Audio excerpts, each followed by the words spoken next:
سلام دوستان عزیز، ایام بکام. آیتمی رو که امروز براتون در نظر گرفتم آموزش میکروبلیدینگ هستش. همونطوری که توی ویدیوهای آموزشی قبلی خدمتتون عرض کردم، بهترین گزینه برای یک میکروبلیدینگ یک ابروی پاک هستش.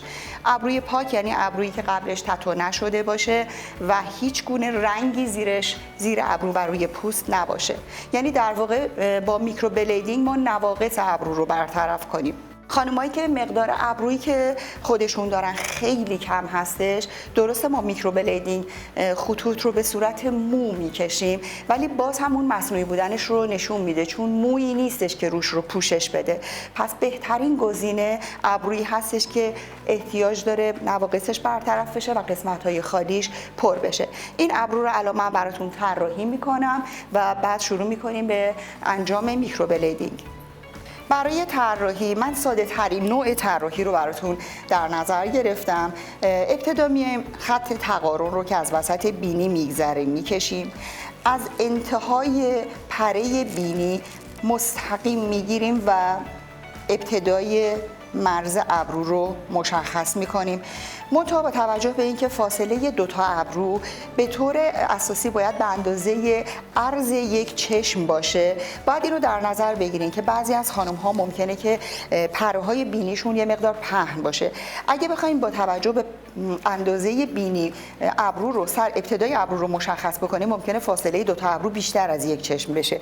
این خانم سر بینیشون متناسب هستش و به اندازه یک چشم میتونیم فاصله بین دوتا ابرو در نظر بگیریم.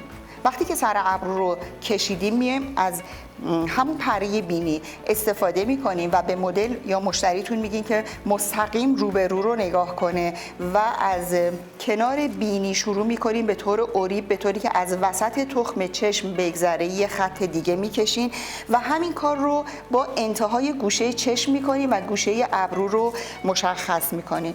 برای طرف دیگه هم همین کار رو میکنیم. چشمتو باز کن عزیزم، روبرو رو نگاه کن، از وسط تخم چشم و انتهای گوشه چشم. این خطوط رو من به هم وصل میکنم، ابرو رو طراحی میکنم و مدل نهایی رو نشونتون میدم. من الان یه دونه ابرو رو طراحی کردم، این یکی رو هنوز طراحی نکردم به خاطر اینکه توضیحاتی رو فکر می‌کردم لازمه که بهتون بدم.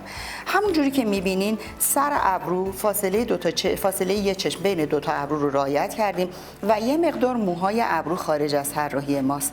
یعنی در حالت قبل موهای ابروی این خانم ابرو رو به هم نزدیک کرده بود. این اضافات بعد برداشته بشه و این مقدار ابرویی که ما داریم طراحی می‌کنیم زیر ابرو رو بیشتر داریم میدیم و از آرک به طرف دم ابرو، چون ابروی این خانم در ادامه بدون شکستگی آرک ادامه پیدا کرده، لازمه که پشتش رو پر کنیم و یه ابروی این شکلی بهشون بدیم و همینطور هم که می‌بینین زیر ابرو رو تا این قسمت بعد پایین بیاریم.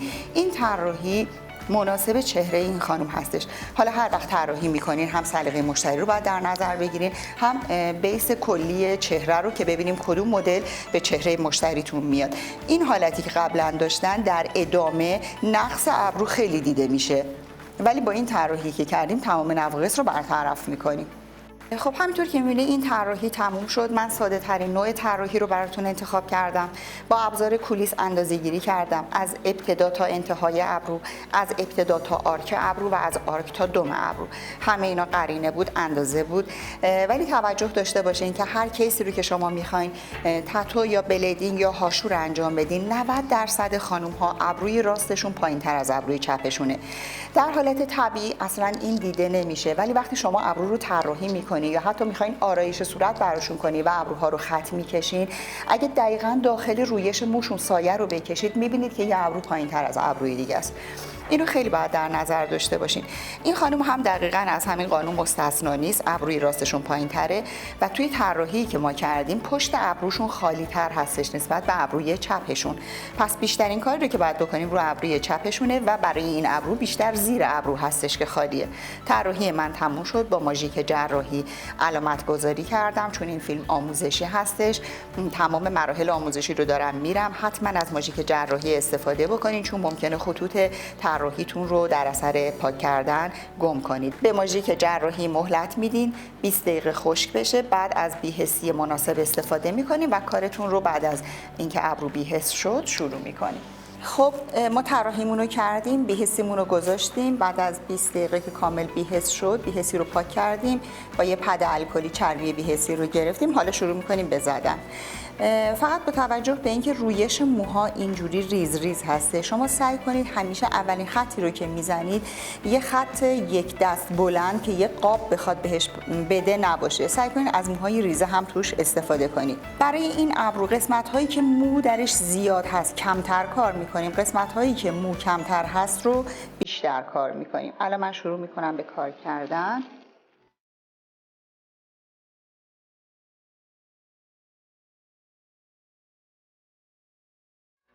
توی اون کادری که داشتیم خطوط رو یه درمیون کوتاه بلند میزنیم.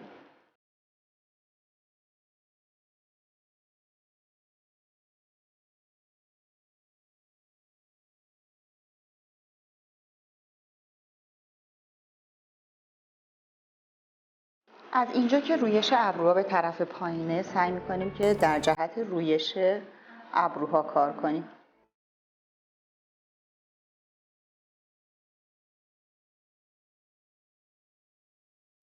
خطوط رو خیلی به هم نزدیک نمی کنیم، به خاطر اینکه اینا ممکنه یه مقدار پخش رنگ داشته باشن و بعد تبدیل بشن به یه تتو، در صورتی که ما نمیخوایم مثل تتو باشه، میخوایم خطوط دیده بشه.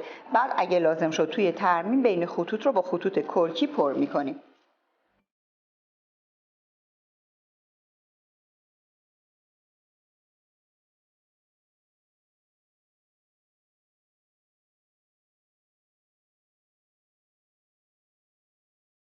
خب الان میخوایم یه مکس رنگ بدیم. مکس رنگ رو 3 دقیقه بذاریم بمونه، چون با تیغ در واقع خراش میدیم و اینجوری رنگ رو تزریق میکنیم توی اون خراشایی که دادیم و سعی کنین حرکت دستتون رفت و برگشتی باشه.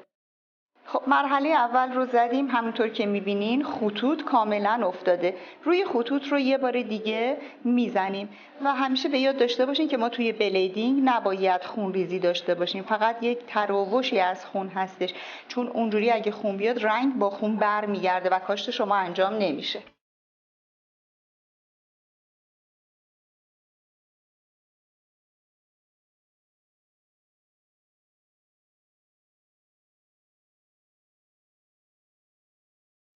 خب همونطور که میبینین کارمون به اتمام رسید. خطوط رو کاملا میبینین ما یه ذره فاصله دار زدیم.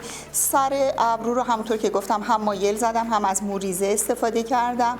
بعد از اینکه برای ترمیمشون تشریف بیارن اگر لازم شد بین خطوط رو با موهای کرکی پر میکنیم، چون بعد صبر کنیم ببینیم که واکنش پوست نسبت به رنگ چجوریه، پخش رنگ در چه حده. اینا نمیخوایم با هم دیگه یکی بشن و تبدیل بشن به یه تتو، میخوایم این خطوط دیده بشه. امیدوارم که از این کار لذت برده باشین. برای شرکت توی کلاس‌های آموزشی ما و استفاده از خدمات لطفاً با شماره تلفن‌های زیرنویس تماس بگیرید. شعار ما اینه که زیبایی در شما فراوان است، ما آن را نمایان می‌کنیم.